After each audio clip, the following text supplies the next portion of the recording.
Okay, we're going to talk about UIFs, unfavorable information files. We're going to go over what is a UIF, documentation, storage, and access. Okay. A UIF is an official record of unfavorable information about an individual.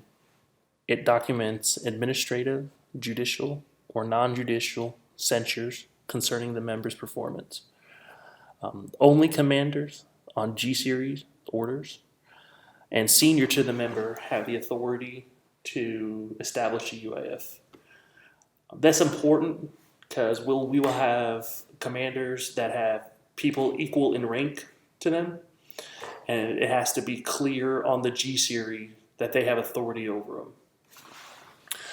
A UIF in itself is not a punishment. It is simply a repository for all the actions on a member. When to establish a UIF varies on the type of member, enlisted or officer, and the type of action being done. So most officers will have a UIF for any kind of paperwork. LOC, LOR, Article 15, they last longer and they're harder to get rid of out of their record. Enlisted is optional on most everything.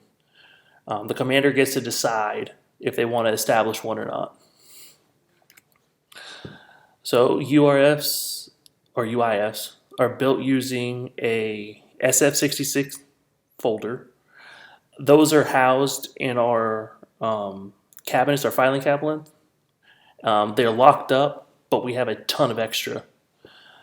They have to be marked for official use only on the front, and the folder allows for left hand and right hand side storage.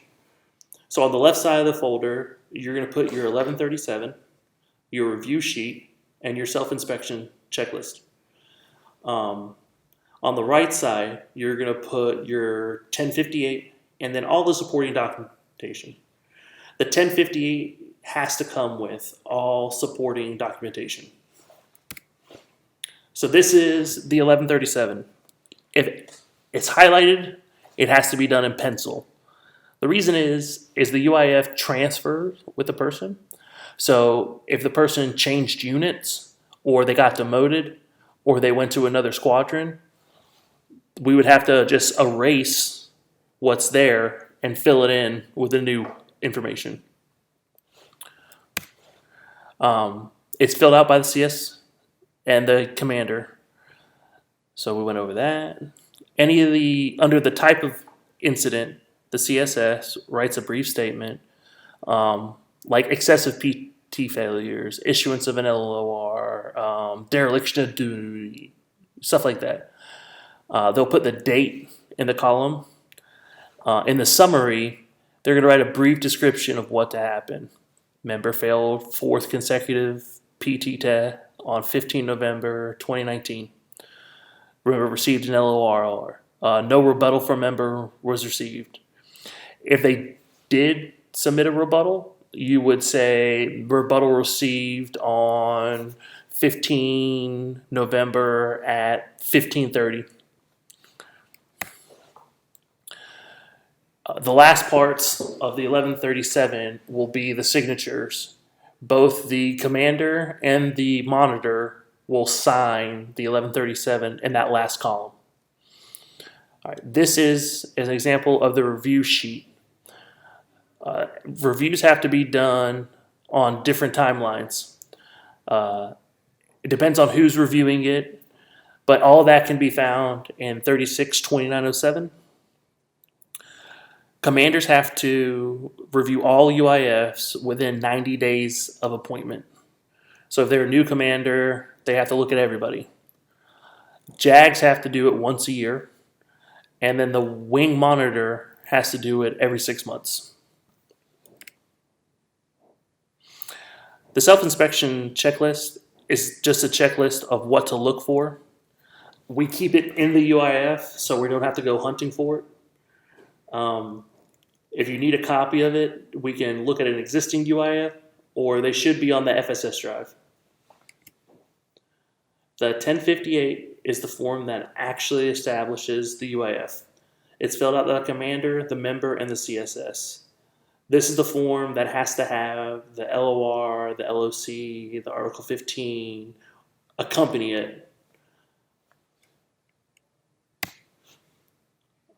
UIFs last for different amount of times, and how they are disposed of is different. So for enlisted members, if they got an LOR and the commander said, I want to pull it, he's been a good boy, let's get rid of the UIF. The reg is going to tell you, destroy all documents. For an officer, the reg is going to tell you that only certain ranks can tell you to pull the information. And recently, the IG has come down and said that they have to track all officer UIFs. So we can't dispose of any of that information until we talk to the IG. All UIFs are stored in FSS. The CSS is going to start the paperwork, and then they're going to pass it off to the wing monitor. So don't ever let the member take the paperwork. We had that happen once, and all of the original documents were lost. We had to fill everything out all over again. So you can give them a copy, but that's it. The following people can access the UIF at any time, but the wing monitor or an MPF representative needs to be present. The member, the commander, the JAG, the first sergeant, and if you aren't sure if somebody has a right to access, look in the reg or call the unit commander and let them know somebody's trying to look at it, and they'll tell you if that person can see it or not. Okay, so this is a real quick training on UIFs and how they're implemented. So in a scenario, if I failed my PT test 5 times in a row, right? Colonel Chambers doesn't have to give me a UIF. Now, she probably has to give me paperwork. She's going to give me an LOR. But it's her decision to give me a UIF. UIFs would follow me if I went anywhere, and they have to be reviewed before promotions or before EPRs. But if I'm an officer and I get an LOC for missing a commander's call, now she's forced to give me a UIF because I'm a different status. I'm an officer instead of enlisted. UIFs are not career enders. For enlisted, they'll come, they'll go, and most people would never know. For officers, it's very different. If they are stored the way they're supposed to be and sent to the agencies they're supposed to be, then it will never leave that officer's record. It will be on there forever.